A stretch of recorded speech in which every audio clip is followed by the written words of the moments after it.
demonic spirits and how the devil had control over me as a little kid. Of course, I never understood why I went through the things I went through. I get it now. I had to go through what I went through so that I can heal my wounds. Come back and heal others.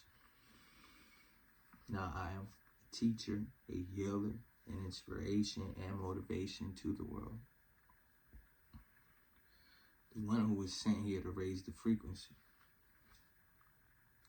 The one who will shoot energy of love all around the world. I know I was different. I know I was special from the jump. I know I was a leader as a little boy.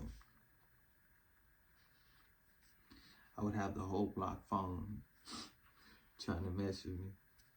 I would lead them. I also knew I had an old spirit the way old folks gravitated towards me. And I gravitated towards them.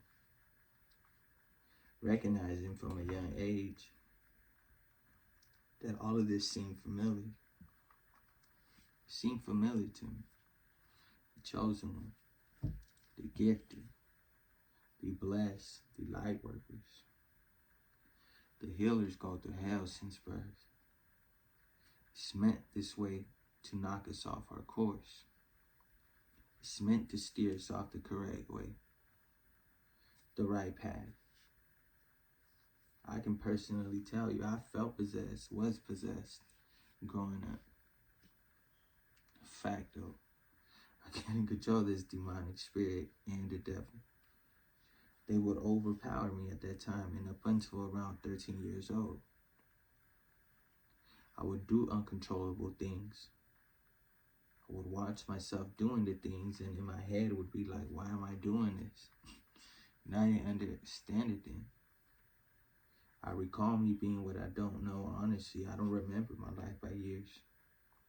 I remember my past by the times, by the things that were around at that moment. Like a nostalgia type of energy. You know, the mind chooses what to remember. It's a protective mechanism. I haven't necessarily been living my life by the 24 hours humans live by. Of course, I abide by it, but I have never seen it that way. It's an illusion to me. It's a form of control. I'm 32, I feel like 18 some days, sometimes younger, and sometimes I feel like 1,000 years old. Anyways, maybe first or second, can't be third. I was already fighting my teachers. I didn't like school, so I would fight my teachers because they would force me to go in class, and I wasn't happy. I'm sure it was in 5th grade. It can't be recalling. 5th grade was when. I'm sorry. 5th grade was when Aaliyah passed, August 25th, 2001, and then 9/11 came the next month. Why I remember that, I don't know. There's a lot of things I know and don't know why I don't. Gotta be my kind to know. Anywho and anyways, we lived in some apartments, Sega Genesis days. So this motherfucking neighbor would always reel me in with candy, would persuade me, right? Get me into his house by telling me he had new games or whatnot.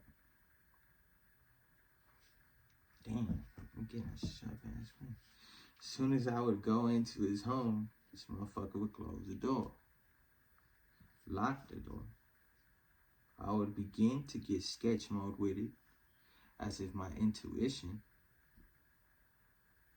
being that young, would try and kick in and tell me, run, get away. But of course, those voices would scare me then, because those same voices would get me into shit.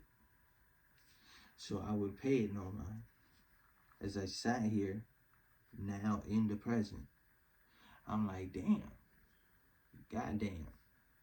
The gifted ones have literally been a target since birth. Well, after he'd hand me the sticks, the controller to play, I would then see him go lock the door. It was a gang of locks. Then he'd go into his kitchen, get a big ass knife. I don't know what the hell it was called, but it was huge. The way he was staring into my eyes with hatred, with evil. And he would then begin to tell me he was going to kill me. I would get up and try to unlock the door, but this motherfucker would have like 50 locks. On some killer shit. Jeffrey Dahmer. He would wave that thing by my face, even slide it across my skin too, to like engrave fear in me. I never bowed down to that motherfucker. I would fight my way out. I'd scream for help. Once I would get out, I would tell my folks, but of course, no one believed me. I was already a distracted little kid. I was already a troubled child,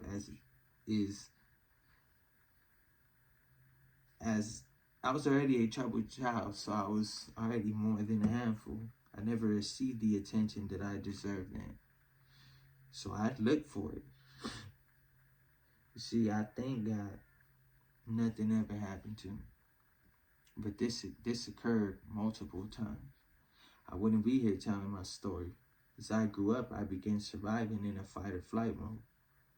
It wasn't until about 3 years ago that I began to really take account into the things that had happened to me, my trauma, my fears, my wrongs, and why all these things happened to me. After that, I began getting into repetitive karmic cycles. When I found the one I was with, why all these things happened to me, you know, in you could say recent time, 3 years ago, I don't know. After that, I began getting, oh, what the hell? Repeating myself, my bad, y'all. When I found the one, I was completely mistaken. This person ended up being the devil herself, for real. Destroyed me in every way possible. Made me less than, made me feel not worthy. I recall her saying I wasn't man enough because I didn't get the spot. Got the spot. Then she said something because the rings, you know, boop, boop, boop. Got the rings. Then she threw the rings. She threw the rings at my yard, y'all. Like in my front yard. I found them in my front yard, y'all. I found them one day. Of course, I laugh at it now. It's funny to me. I'm like, thankful. Thank you. I did that neon. Hell no. But yeah, so it crushed me then. I'm good now. But kicked me out my own path multiple times. She wouldn't allow me to take anything. She would throw anything and everything, leaving me with what I was wearing plenty of times. Still, I continue to be controlled by these demonic spirits. You see, they use vessels to get your ass. Spirit works in mysterious ways. I ended up having to do a year of therapy. And that was actually when my first ascension happened. Now tell me why I speak on having a mind of your own so heavily to you guys. Why I speak having a mind of your own so heavily to you guys. I try and give you guys game so you don't fall for it. Don't allow nothing to control you. Surrender to God, not religion. And let me remind you that no matter what we choose to ignore, when the universe gives signs, it's for a reason. Tell me why this first time I slept with this person, I looked up and saw that devil face. You know, the one on that tarot card. Yeah, pay attention to the signs, the warnings, the red flags. You see, we get those from the start. That's why things don't work no matter what we do with some people. Be grateful you're careful enough to have the divine look over you. I got to live through it. Some don't make it out of it. Be mindful of who you sleep with and those you keep around. It's just a crazy world, y'all.